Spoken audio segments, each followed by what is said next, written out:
sort of a straw man. So when they described mercantilism, it wasn't always mercantilism as the mercantilists would have described it themselves. They tended to attribute a rather naive version of it, in much the same way as, the zoologist when he's talking about creationism and having a go at religion. You set up the super naive version in order to critique. But these four, Quesnay, the sort of founder, the big man of the physiocratic movement in France, so that's roughly 30-odd years before the French Revolution. This was the man who stood up and said, actually, we've got to get agriculture right. We've got to give up on all these sort of tiny little French farms where everybody does their own thing and set up proper agricultural systems like they have in England, which is highly productive. Try and follow the lead which was happening at that stage in Normandy of having big sort of industrial agriculture with all the advantages of the agricultural revolution. Get productivity straight, get rid of all the barriers to trade internally, get rid of government intervention, and basically push the economy into greater efficiency. But achieve the efficiency not by the sort of dirigiste approach that we saw yesterday with the kind of French mercantilists, but rather by having a laissez-faire approach. And he coined the phrase, laissez-faire. Let it be. And he was a physician. Okay? He was court physician at Versailles. He was, the man who was looking after Madame de Pompadour. This was a great job to have. This was a sinecure. And it left him lots of time to think about economics. In Edinburgh, round about the same time, David Hume. Okay? Most people know him as a philosopher. They don't realize how much writing he did on economics. Hume was a profoundly important figure. Also in Edinburgh, Adam Smith, Hume's sort of great buddy, whose first real book on the theory of moral sentiments was explaining how people have to be concerned with each other, and whose second great book, on the wealth of nations, said that actually people should be worrying about themselves. And then David Ricardo, a generation later, who made a potload of money in banking and then took advantage of that to retire, but always remained very well-heeled, sort of super in charge of things, one of the few genuine economists ever to have succeeded in the economy without writing a textbook. So they were the guys who, if you like, stood up and said, the basic notion of mercantilism, the idea that gold and silver matters, is wrong. The notion that you have to have a strong central state which has a consistent trade surplus is wrong. That in fact too much government can be as bad as too little. Okay? They were opposing the very fundamental core of thinking until that time. Okay, so let's have a look at what they had to say. Now, there are four basic approaches, four critiques, if you like, of mercantilism that come from their schools. Okay, so the physiocrats, Quesnay, French group, super opposed to dirigism, and in particular concerned that all these attempts to control the economy were distorting it. That if you would just leave it alone, it'll get better by itself. I mean, he was a doctor. He was doing exactly what every mother tells their child when they're 14 and 15 and worried about their complexion. Don't pick at it and it'll get better. Okay? The response from Hume was slightly different. Hume was going, and looking at the specie flow theory. Okay, now specie, you remember, is gold and silver. And we have his name attached to it, but in actual fact, he was recycling old ideas. Locke had said this years before, and Richard Cantillon, who people often pronounce Cantillon because he was working in France, he was actually Irish, had all come up with this idea beforehand. And as we saw yesterday, Thomas Mann himself, the great mercantilist, was also aware of it. But we'll go into it in some detail. Then Adam Smith, okay, who, if you look at The Wealth of Nations, which is a bit of a tome, book 4 of the Wealth of Nations, which is one of the center points of it, is the critique of bullionism. About a quarter of The Wealth of Nations is taken up with critiquing the mercantilists. And his critique of mercantilism has a variety of components to it. One is the critique of bullionism, of the idea that gold and silver are all that matters, that, if you like, gold and silver are wealth. But the other is, he says, trade is not a zero-sum game. That if you do what you're good at, and I do what I'm good at, and we trade with each other, we both benefit. And that this provides opportunities for specialization in the division of labor, which for him was the source of all wealth. And then lastly, we have Ricardo, who argues that you can have gains from trade even if you don't have what we now call absolute advantage. Even if there's a situation where I can do everything better than you. Okay? Anything you can do, I can do better, and yet we should still trade. Okay? Right, so let's have a look. The physiocrats. The heart of physiocracy is actually a philosophical point. I mean, it's something that often gets forgotten. The physiocrats had this notion that there is a natural law that is ideal, and there are man-made laws which should mirror them. And in the natural order of things, people just do what's right. There is a recognition of what the right thing to do is, and the law should merely reinforce it. There's a natural order of trade, and the law should merely support it. There was also a concern that under the sort of dirigiste view of how to run an economy,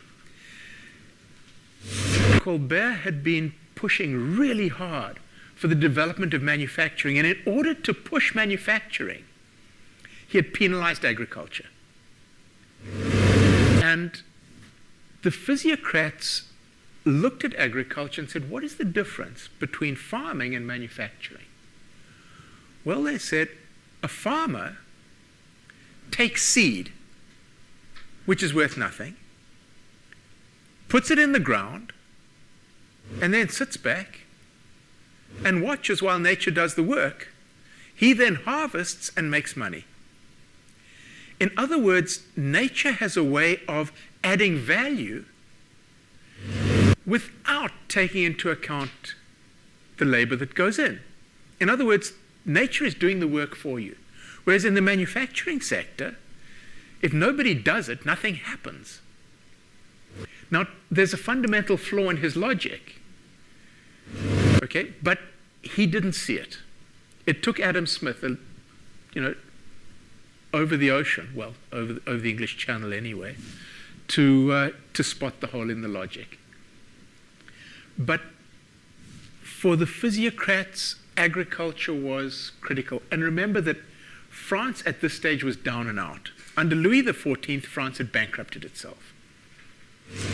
And this expression, pauvre fermier, pauvre royaume, poor farmers, poor kingdom, actually says it all. The farmers were paying all the taxes, and the aristocracy were doing nothing.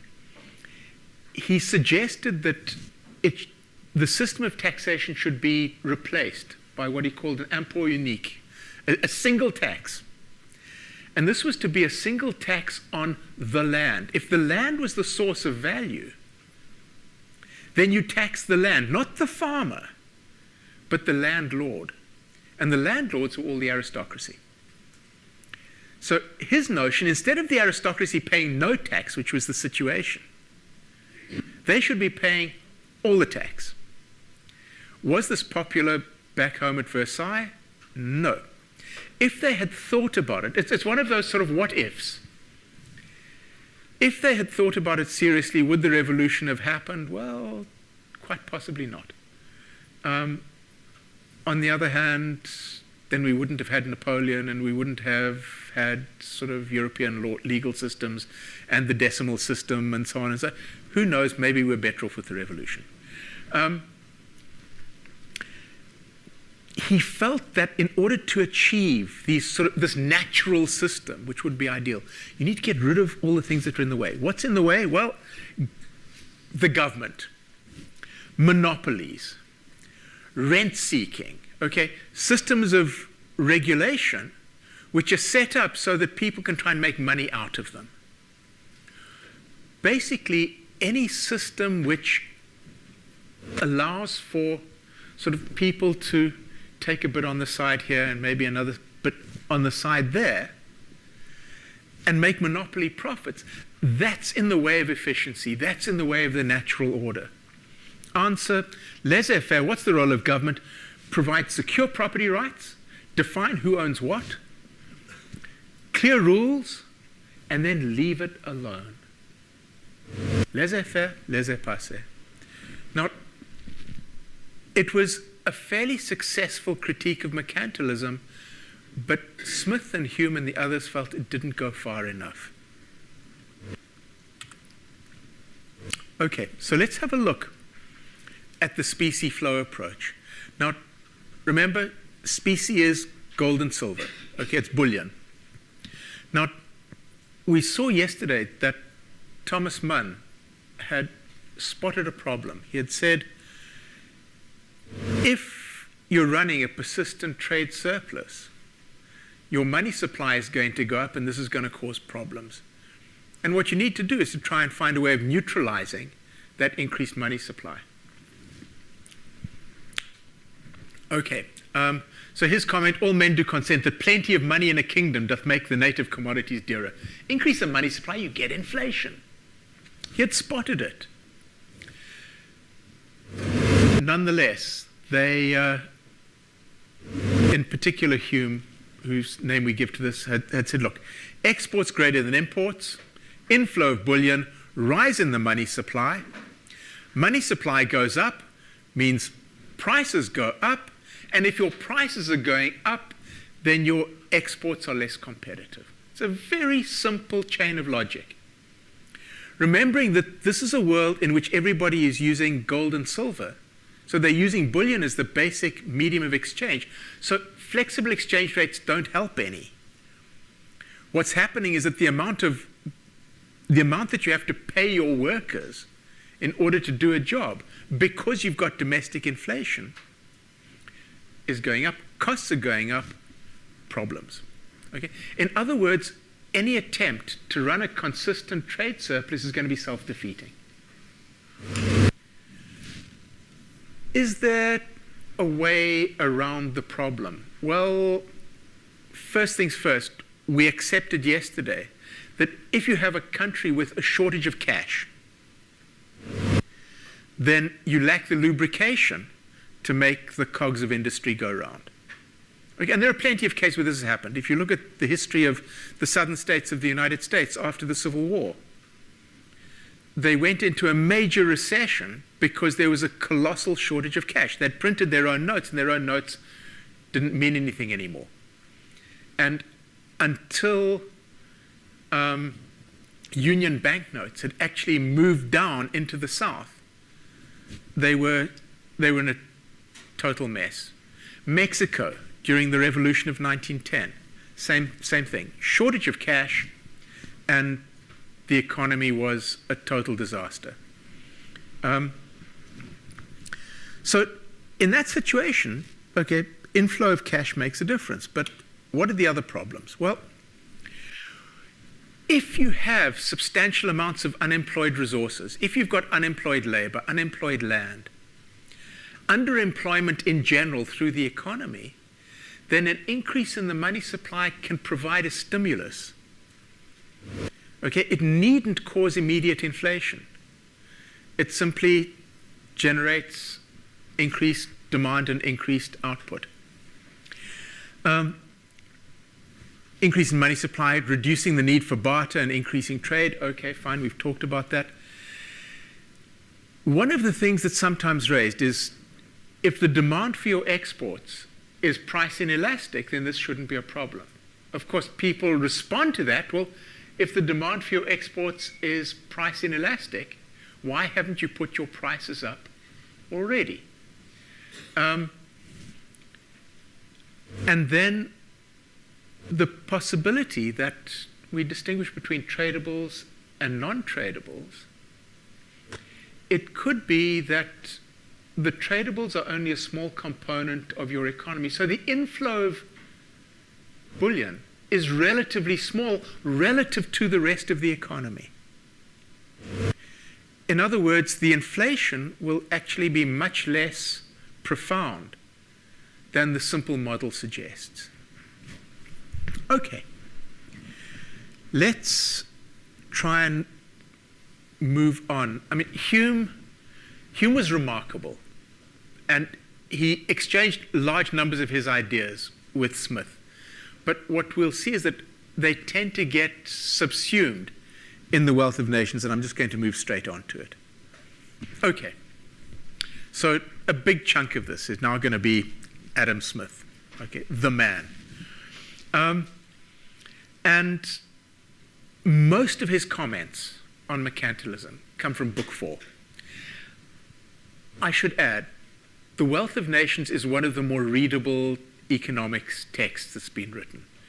It made such an impact, despite being something that looks like a telephone directory, because it was so readable. And you could do a whole lot worse sometime than just to pick up a copy and give it a go. And Book 4 is really good. He says, consumption is the sole end and purpose of all production, and the interest of the producer ought to be attended to only insofar as it may be necessary for promoting that of the consumer. His focus was on the consumer, and he says mercantilism sacrifices the interest of the consumer to that of the producer. We're focusing on exports and saying, the hell with the consumer. And I don't know how many of you have seen Neva Mokgetla's little piece in today's electronic media. It's quite interesting that Neva, who's an old-time Marxist, piled in and said, anyone who says, as Julius Malema did, that we need to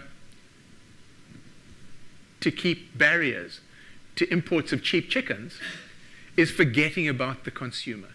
And she gives a long, detailed argument about how in a country where we have large numbers of poor people, cheap chicken has actually been a lifesaver for the low-income portions of the community.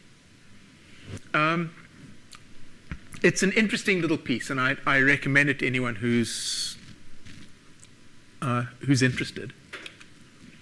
Okay, then he has a go at bullying, and to be honest, he is grossly unfair.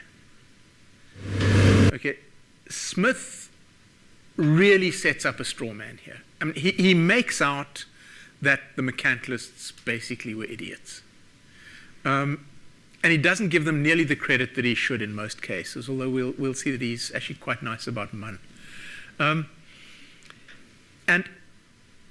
in having a go at bullionism, his big point is that money is not a thing in itself. The wealth of a nation for Smith is not the bullion that it has. It's the flow of goods that it can command. A country is rich as if it can command large quantities of goods. It's poor if it can't. And the amount of gold and silver is neither here nor there. It tells us nothing about the relative prices. It tells us nothing about even the availability of the products. So, in fact, he says, money runs after goods. Goods don't run after money. You've got to get the priorities right. People don't want money for its own sake. They want it for the sake of what they can buy with it. Now, he then, like I said, at least acknowledges that Munn had some ideas. And Munn has given this image in his text of gold being like seed for a farmer. That, of those 12 points that he used yesterday, one of them, the 9th, was that you should be prepared to actually send your gold and silver offshore, if need be. Okay, don't just hog it. Be prepared to actually use it. For him, he said, it's like seed. It only works if you spread it. And Smith says of Munn's ideas, they were solid, so far as they asserted that the exportation of gold and silver in trade might frequently be advantageous to the country. They were solid too, in asserting that no prohibition could prevent their exportation when private people found any advantage in exporting them. In other words, Munn recognized that if you could make money by exporting gold and silver, then people would be doing it. If the exchange rates had been jimmied, people would find a way of sending cash out the country. The prices find a level is the way we'd think of it now. Okay? Gold and silver will just flow to keep the prices leveled internationally. So he accepts that Munn saw this, but he says Munn's arguments were sophistical. Okay, in other words, in supposing that either to preserve or to augment the quantity of those metals required more the attention of government than to preserve or augment the quantity of any other useful commodity, which the freedom of trade without any such attention never fails. In other words, Munn thought that government had to get involved. And Smith is saying, no, it doesn't. The best government is the least government. Okay, again, laissez-faire. We'll note, incidentally, that Smith ended his days as a collector of customs duties. So he recognized that there was a place. And tomorrow we'll talk about some of the things that Smith was prepared to accept as reasons for having tariffs. He had 3 things that he would accept reasonably. But in general, he felt government should butt out. And again, like the mercantilists, he felt that people should try to be frugal. He advocated parsimony. The essence of mercantilism is telling people to save, and in particular to cut back on consumption of imported luxuries. Because that way we can accumulate gold and silver. And Smith is saying, you should save, you should be frugal. Frugal living is good. He says, just as frugal living is better for the body. Okay, he actually was having a go at doctors. He was saying, if you overindulge, you feel it. So you need to hold back. Go on a diet. It's good for the body. In exactly the same way, it's good for the body of the economy. If people are frugal, then this compensates not only for the private prodigality of individuals, but, and this was his real sort of bête noire, the public extravagance of government. You need a lot of people to save to compensate for the way that government blows money. And what is it that promotes that kind of saving. And for him, you can't have investment, you can't have increased productivity, you can't have growth of an economy unless people are saving. Okay, he isn't into the world of deficit budgeting and stuff like that. Saving is driven by self-interest. It's driven by self-interest, but it benefits the nation.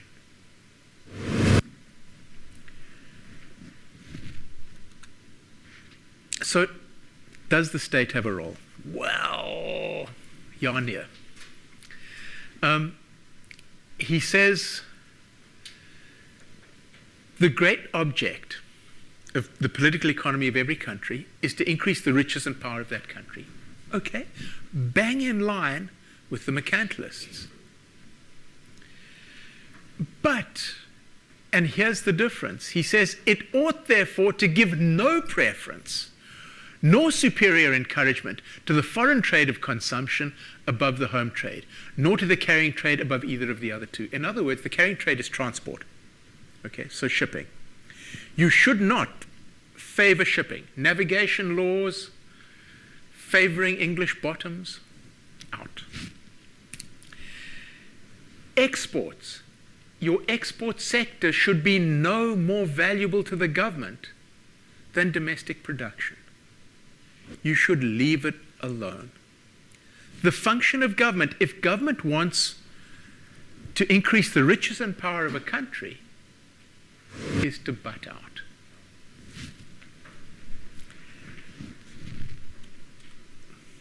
Okay, so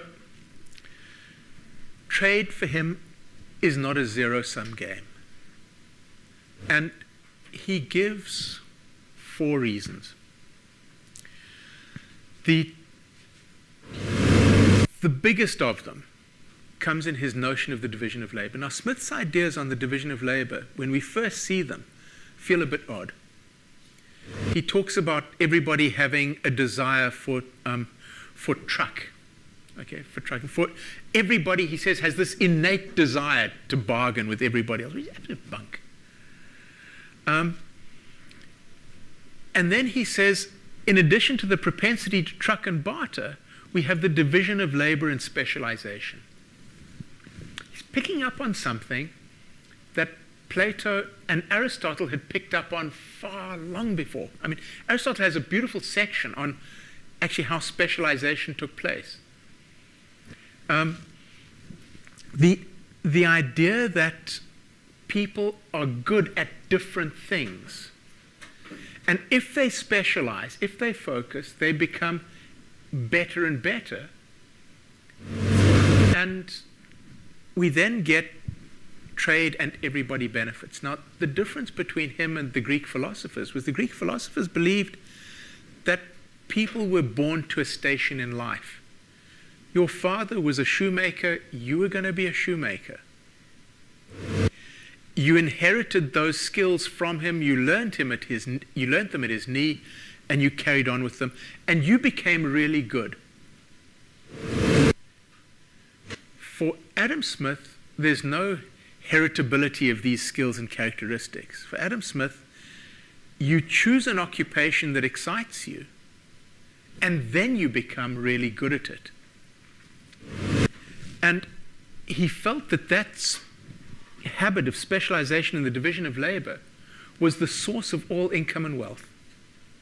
For him, the only limit to the growth of an economy were the limits that economy placed on specialization in the division of labor. The narrower the definition of the job you do, the better you become at doing it. You may bore yourself silly. This was Karl Marx's comment. That if you go too narrow and man becomes alienated from the product of his labor, you then have work becoming a necessity instead of a pleasure. And productivity goes down. But for Smith, specialization, the division of labor, was the source of all wealth. In order for it to become meaningful, people had to want to trade. Okay. And trade, international trade, increases the size of the domestic market. You had a market this big the opportunities for specialization in the division of labor are limited. Double the size of that market, and the opportunities for specialization in the division of labor become that much greater. He's not talking about economies of scale and so on and so forth. He's just saying specialization. So trade increases the market size. That improves quality. This is something that the ancient Greeks had long recognized. Okay, they said if you want to have really good food, go to the king's kitchen, where he's got a specialist pastry chef, a specialist poultry chef, a specialist meat chef, and so on and so forth. Don't just go to someone who's doing the whole lot himself in his backyard. But also the quantity. Then he said, once you have trade, you have opportunities for new technologies. Remember, he was writing at the beginning, right at the beginning of the Industrial Revolution. It only really took off in the 1800s. The Wealth of Nations came out in 1776. Agricultural revolution was well underway. Industrial revolution just starting, but he could see it coming. The worst excesses of it, okay, the social disruptions and so hadn't happened yet. Life in England was still good. But he could see that there were new technologies becoming available, and to make those new technologies work, you needed big enough markets to actually demand the product, and trade could provide that. And England at the moment was starting to dominate the world trade scene. Tomorrow when we look at Friedrich List, we'll see that one of the things that people really resented was English dominance of international trade. And this was because the industrial and agricultural revolutions had kicked off first in England. So it's not surprising that Smith was saying, well, to take advantage of them, we need free trade. Then there's vent for surplus. Now, vent for surplus arguments about international trade are still current. There was a Burmese economist, Leiman, who wrote a piece on vent for surplus models in trade theory, still fairly current. If you have a surplus of goods, what should you do with them? Get rid of them, sell them outside.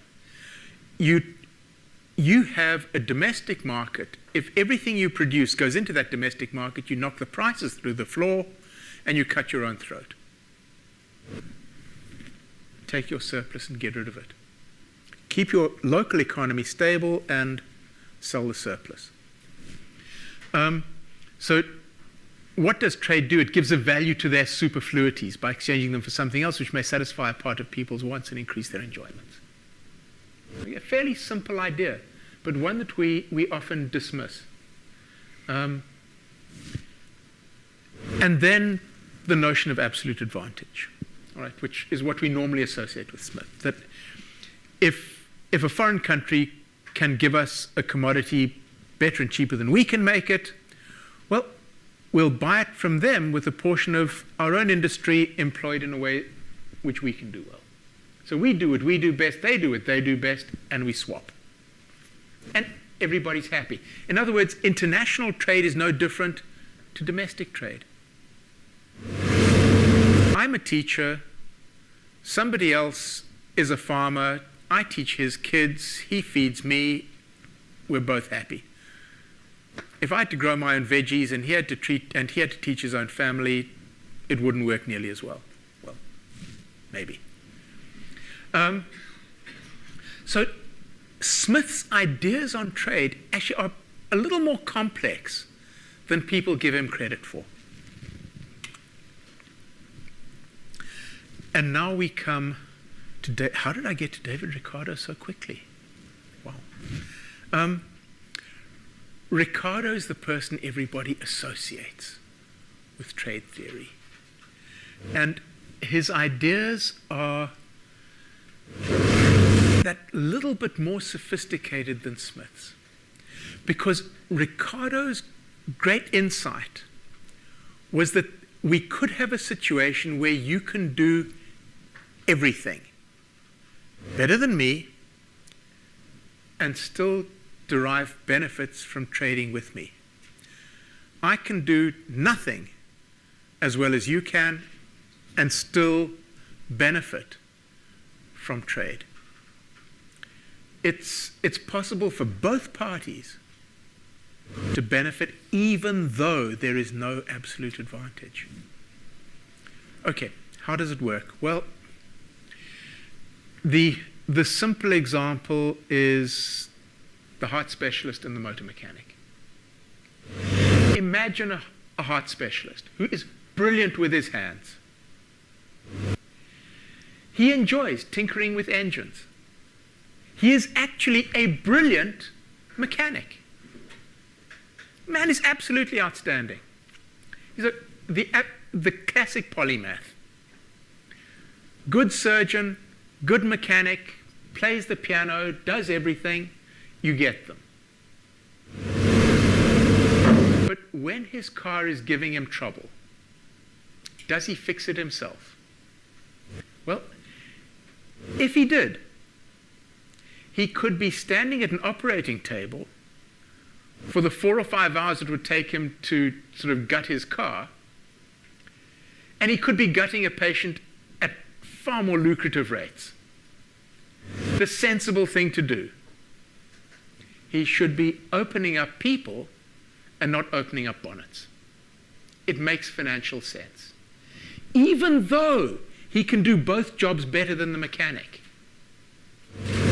So he has an absolute advantage as a heart surgeon. He has an absolute advantage as a mechanic.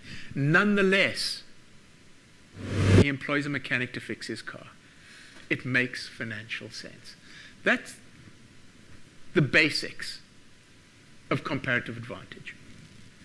So the idea is that in a two-product world, two countries, one country can be the heart surgeon. It can do everything better. It'll still benefit from importing some of the product of the other state. Now, that being the case, it suggests that not only were the mercantilists slightly wrong, they were completely wrong. He's saying the mercantilist notion that everybody must try and run a trade surplus, missing the point. You could actually all benefit from trading, and the cost of living, if you like, for everyone all around the globe would go down. And here is the essential point. The focus of all of these critiques of mercantilism is on this kind of zero-sum notion. They're all saying, if we trade, we all benefit. We benefit privately as individuals, but we also benefit collectively around the globe. And what we'll see tomorrow is that one of the critiques of this approach, is to say, well, yes, I mean, as individuals, we're all better off. Collectively around the world with trade, everyone is better off. But might there be individual countries which are losing out and individual countries which are gaining? And if individual countries are losing out through trade, through running persistent trade deficits, is the quality of life in those countries going to actually go down in the long run? Should we worry if we're not able to cut it in the world of international trade? Should we worry if we have to rely on capital account inflows to correct our current account outflows? And we just sort of keep on seeing this year after year after year. Does it come back and bite us? Okay, And this, I don't know how I got here so fast. I apologize. This is my last slide. Was this wrong? Now, yesterday I mentioned Keynes.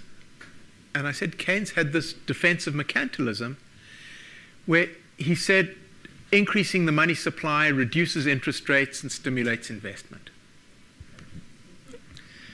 Nice idea. Putting it slightly differently, okay, for those of you who are into the kind of Keynesian macro scene, and for those who aren't, I apologize, but don't lose any sleep. We talk about, in simple Keynesian models, aggregate expenditure.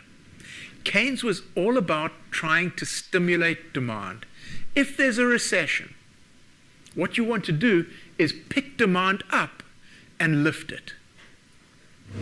Now, in a world which is relatively simple, the government can't do much to stimulate consumption.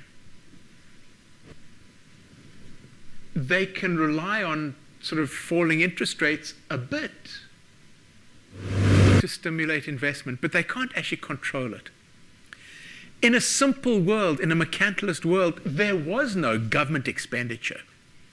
So our big three, consumption, investment, and government expenditure, were things that were out of control. So what component of total expenditure could the government actually influence? Net exports, X minus M. If they could push exports and curtail imports, then there would be a stimulus to the economy as a whole. That would actually push up the demand side of the economy. So if an economy was in recession and they wanted to stimulate it, the way to stimulate it would be through the trade sector. That was about all that was really available to a government in those days. There was a response from Eli Heckscher. Keynes actually cites Heckscher and says, you know, I got these great ideas from Heckscher, and Heckscher wrote back and said, oh, no, you didn't. Because he said in the 17th century, in the 1600s, unemployment was not what Keynes describes in terms of the trade cycle. It was much more seasonal. It was because so many people were involved in agriculture. You had times of the year when everybody was working and times of the year when they weren't working. And there was an element of it which was also structural, because this was when the migration to cities was starting. It was when the enclosure movements were pushing people off the land for the first time, and they were coming into the cities, and there was structural unemployment. And so Heckscher says this notion can do nothing about those problems. Now, of course, people would nowadays counter and say, well, you know, if you're pushing your export sector, maybe that's a way of getting rid of the structural problems. Okay, it can be a source of growth. But this is an interesting debate that historians of economic thought still sort of punt around a bit. You know, who was right, who was wrong, and so on and so forth. And we've ended, I apologize, I think, yes, 3 minutes early. So, questions? Bradley. Well, the first question is, I'd love to look it up. Where does Aristotle talk about specialization? Is it in politics, ethics? Aristotle mostly in the politics,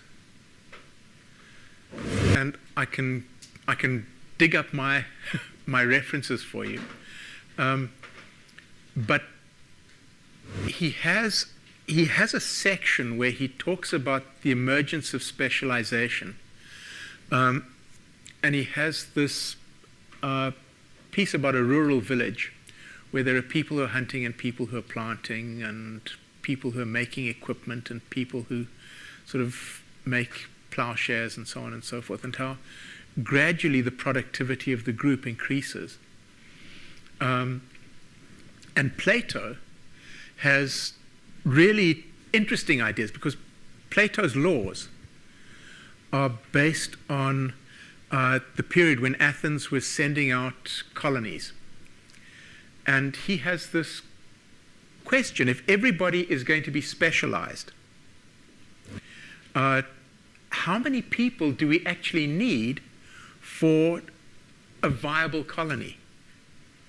And if we work on the assumption that there are fixed coefficients, in other words, the number of people doing one job requires a certain number of people doing the next job, so that all the inputs actually match, and the demand, he works it all through, and he comes out with you need 5,040 family units. If you have exactly 5,040 doing all the right jobs, and he's got this mental picture of what the jobs are, then the economy will provide just the supply and just the demand, so that everybody's consumption will be matched by everybody else's production.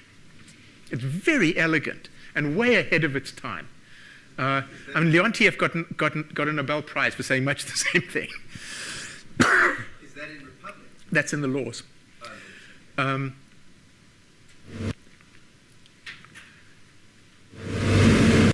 Yep. Is there a country that did run trade deficits? Almost indefinitely, but let's say America. Well, South Africa is doing its level best.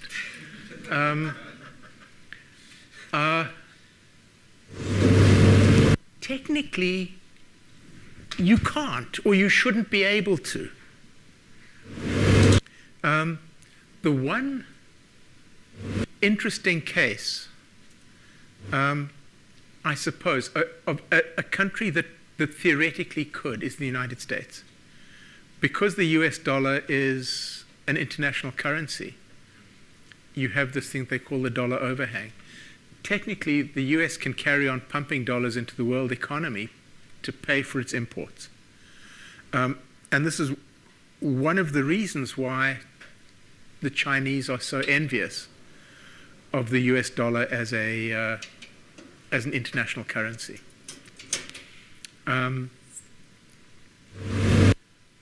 Yeah, I mean, there are countries that do, but life ain't good. Sooner or later, you have to try and turn it around. Maybe it feeds into that. It seems, to my understanding, that Mercantilists and Smith both agree there should be savings. Yeah. How do they understand the Western industrial these huge levels of debt? They would both be scandalized. Smith would be absolutely scandalized by levels of debt like those we have at the moment. In his notion, in order for an economy to grow, people first have to save. Because in his world, bankers didn't really give overdrafts. The modern system of loans, where the bulk of the money in an economy is credit-based. And the proportion of real money, which is not based on debt, in the average economy is tiny. Almost all of our currency in circulation is based on somebody's overdraft. Now, that simply didn't exist in Smith's time. The bankers they existed, but they weren't creating money yet. The fractional reserve system only came into being after Smith. So, we always tell students about the goldsmiths and so on and so forth. Actually, the goldsmith story was only just kicking in at that stage. So he was right. If you want to invest, you first have to save or find someone else who has done.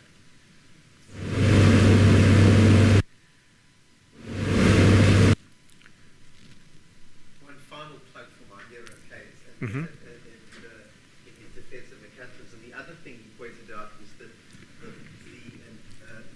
he's writing at stage of 1936, is that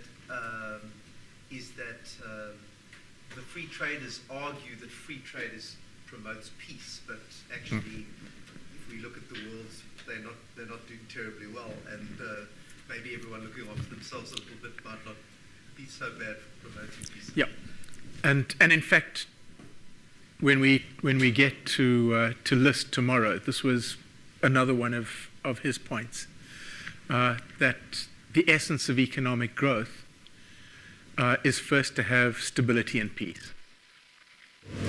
It's the ultimate prerequisite before you do anything else. And So why do they make rules? it pays. There's nothing like a good, solid, old-fashioned war to get aggregate demand up. Some more, it should be peaceful. Same time, David Hume. Okay, most people know him as a philosopher. They don't realize how much writing he did on economics. Hume was a profoundly important figure. Also in Edinburgh, Adam Smith, Hume's sort of great buddy, whose first real book on the theory of moral sentiments was explaining how people have to be concerned with each other, and whose second great book, on the wealth of nations, said that actually people should be worrying about themselves. And then David Ricardo, a generation later, who made a potload of money in banking and then took advantage of that to retire, but always remained very well-heeled, sort of super in charge of things, one of the few genuine economists ever to have succeeded in the economy without writing a textbook. So they were the guys who, if you like, were distorting it. That if you would just leave it alone, it'll get better by itself. I mean, he was a doctor. He was doing exactly what every mother tells their child when they're 14 and 15 and worried about their complexion. Don't pick at it and it'll get better. Okay? The response from Hume was slightly different. Hume was going and looking at the specie flow theory. Okay, now specie, you remember, is gold and silver. And we have his name attached to it, but in actual fact, he was recycling old ideas. Locke had said this years before, and Richard Cantillon, who people often pronounce Cantillon because he was working in France, he was actually Irish, had all come up with this idea beforehand. And as we saw yesterday, Thomas Mann himself, the great mercantilist, was also sort of a straw man. So when they described mercantilism, it wasn't always mercantilism as the mercantilists would have described it themselves. They tended to attribute a rather naive version of it, in much the same way as, the zoologist when he's talking about creationism and having a go at religion. You set up the super naive version in order to critique. But these four, Quesnay, the sort of founder, the big man of the physiocratic movement in France, so that's roughly 30-odd years before the French Revolution. This was the man who stood up and said, actually, we've got to get agriculture right. We've got to give up on all these sort of tiny little French farms where everybody does their own thing and set up proper agricultural systems like they have in England, which is highly productive. Try and follow the lead which was happening at that stage, and stood up and said, the basic notion of mercantilism, the idea that gold and silver matters, is wrong. The notion that you have to have a strong central state which has a consistent trade surplus, is wrong. That in fact, too much government can be as bad as too little. Okay? They were opposing the very fundamental core of thinking until that time. Okay, so let's have a look at what they had to say.